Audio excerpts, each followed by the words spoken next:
I'll destroy you so thoroughly, you won't even know where the blow came from. Emily whispered those words to herself, standing at the kitchen window, watching as her husband Mark stepped out of the garage with a coffee cup in hand and got into his car. He didn't even look back, didn't wave, didn't glance up at the window where she'd been standing for the third day in a row watching. He simply got in, started the engine, and drove off to work as if nothing had happened. As if he hadn't betrayed her. As if he hadn't shattered everything they'd built over 20 years. But Emily knew everything had changed. And she was no longer the woman he was used to controlling, manipulating, ignoring. Now she was a weapon precise, cold, and patient. Their home in a Chicago suburb, a 3-story brick house with a perfectly manicured lawn and an expensive SUV in the garage, looked like the textbook version of the American dream. 2 kids in college, steady income, social respectability. But behind that flawless facade lay a routine soaked in neglect. Mark, a senior logistics manager, had long stopped seeing Emily as a person. To him, she was background noise, the one who cooked, cleaned, paid the bills, smiled for family photos, and stayed silent when he came home from work irritated and demanding. She'd endured it. For years. For decades. Until she found that message thread. It happened by accident. She was looking for old tax documents on his laptop. Mark had forgotten to sign an insurance form. He rarely changed his password, and she'd known it since 2008, their wedding date. Opening the personal folder, she found not just financial files, but a hidden folder labeled Project S. Inside were dozens of messages with a woman named Sarah. Not just flirting. Plans. Hotel bookings, discussions about a new life, and worst of all, a conversation about how to get rid of Emily. She's too attached to the house. We need to push her toward divorce, but make it look like she left on her own. Maybe start a scene? Or hint she's mentally unstable. Mark had written. You're a genius, Sarah replied. Just make sure there are no traces. Emily closed the laptop. Her hands trembled. Her heart pounded as if trying to burst from her chest. But there were no tears. No hysteria. Only ice, cold, sharp, calculating ice. She wasn't going to leave. She was going to destroy him. First, Emily erased all traces of her presence in that folder. Then she backed up the entire conversation onto an encrypted USB drive and locked it in a bank safety deposit box. She trusted no one, not even her own home. Next, she began to play a role. The next morning, she made Mark his favorite breakfast, scrambled eggs with bacon, avocado toast, fresh squeezed orange juice. She smiled when he walked into the kitchen, asked how his day went, kissed him on the cheek. You're especially lovely today, he said, not meeting her eyes. I just decided it's time to bring a little warmth back into our lives, she replied gently. Mark grunted, as if it were a joke. But Emily knew. He was already starting to believe she was broken, that she hadn't noticed his betrayal, that she'd leave on her own if he applied enough pressure. He was wrong. Over the next few weeks, Emily lived a double life. By day, an ideal wife. By night, a strategist. She studied his schedule, his connections, his weaknesses. She knew he hated being micromanaged at work, that his boss, Mr. Langley, despised office scandals. That Mark had received 3 formal warnings for ethics violations, but they'd all been swept under the rug because he brought in profits. She also knew Sarah wasn't just a mistress. She worked in HR at one of their corporation's subsidiaries, and Mark had used his position to get her hired, bypassing more qualified candidates. Emily started small. She anonymously emailed the company's internal audit department, requesting an investigation into Sarah's hiring. She attached LinkedIn screenshots where Sarah bragged about her new role thanks to special support. The email was worded as if written by a fearful employee worried about retaliation. A week later, Mark came home darker than usual. Something happened at work? Emily asked, handing him a glass of wine. Nonsense. Some people talk too much, he muttered. She nodded sympathetically. Inside, she rejoiced. Meanwhile, Emily dug into their finances. She'd never cared about the details of their joint budget. Mark always said, "You wouldn't understand. I'll handle it." But now she examined every account, every transaction.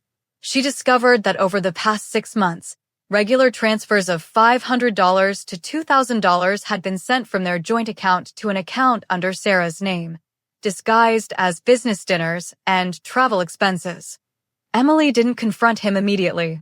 Instead, she opened her own account at a different bank and began secretly transferring half of their joint savings there.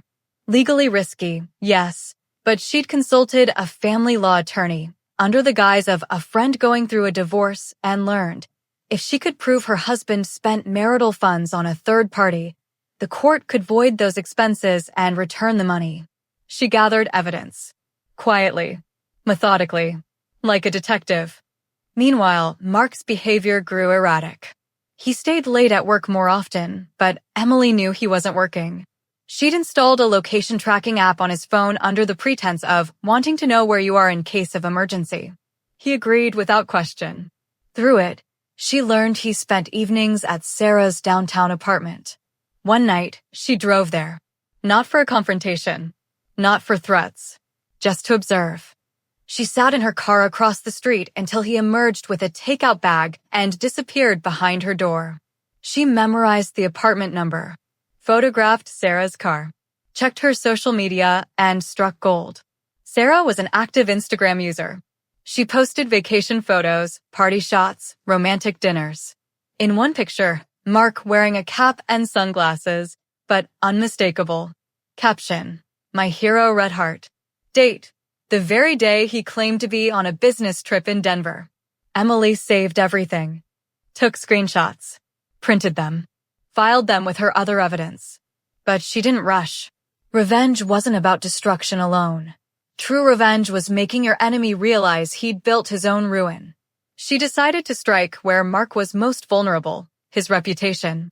She wrote a long, measured letter to Mr. Langley, the company's CEO. Not anonymously, from her own name. In it, she laid out the facts: abuse of power, falsified expenses, an affair with a subordinate, and attempts to manipulate his wife into leaving to avoid accountability. She attached evidence, screenshots, bank statements, photos. And she added at the end, "I don't want a scandal. I want justice. But if you ignore this letter, I will take everything to the media and the Department of Labor. I'm not afraid. I've already lost everything that mattered." She sent the letter Monday morning. That same day, Mark was called into an emergency meeting. He came home at 7 p.m., pale, disheveled, sat on the couch and said nothing for 10 minutes. Emily brought him tea, sat across from him. "What happened?" she asked softly. "Nothing," he snapped. "Just an internal audit." "Nonsense." "You sure? You look like you've been fired." He jerked his head up. "Who told you that?" "No one. You've just been acting strange lately. And Sarah isn't returning your calls anymore, is she?" Mark froze. His face twisted. "How do you know that name?" Emily slowly stood, walked to the living room cabinet, pulled out a folder, and placed it on the table before him. "Open it," she said. He did, and paled even further. "You spied on me?" "No, Mark. I just stopped being blind." He jumped up, grabbed the folder, and began tearing the papers. "This is lies. All of it's taken out of context." "Do you really think I didn't keep copies?" she asked calmly. "Do you really think I didn't send all of this to your boss?" He froze, then slowly sank back onto the couch. You're going to destroy me." "No," Emily replied. "You destroyed yourself." I just held up a mirror. The next day, Mark was fired. Not just fired, terminated for gross violation of corporate ethics and abuse of authority. The company gave him a severance package, but his reputation in the industry was ruined. No one wanted to hire a man dismissed for sleeping with a subordinate and financial fraud. Sarah lost her job too. She was let go a week later due to restructuring, but everyone knew the truth. Mark returned home with empty hands and an emptier gaze. "Are you happy now?" he asked, standing in the bedroom doorway. "No," Emily said. "I'm just free." He tried to plead. "Let's start over. I'll change. I'll leave Sarah. I'll fix everything." But she only smiled. "You don't understand, Mark. I don't want to fix you. I want you to live with what you've done. Every day, every night, alone. She filed for divorce. No drama, no tantrums. Just paperwork, evidence, and a demand for asset division and emotional damages. The court ruled in her favor. The house was hers. The car hers. Half his retirement savings hers. And he moved into a rental apartment with 2 suitcases and credit card debt. A year passed. Emily sold the house. Bought a small lakeside condo. Enrolled in photography classes, she'd always dreamed of it. Started a blog about female independence. Her children, once they learned the truth, stood by her. Her son even said, "Mom, you're stronger than I ever remembered." Mark struggled to find new work, but failed. His name had become a stain. He moved to another state and changed his last name. But deep down, he knew he hadn't lost to a woman. He'd lost to himself. And Emily? She sat on her terrace, sipping coffee, watching the sunset. The wind played with her hair. She no longer whispered threats. She simply lived. Because true revenge isn't a scream. It's the silence in which your enemy hears the echo of his own downfall.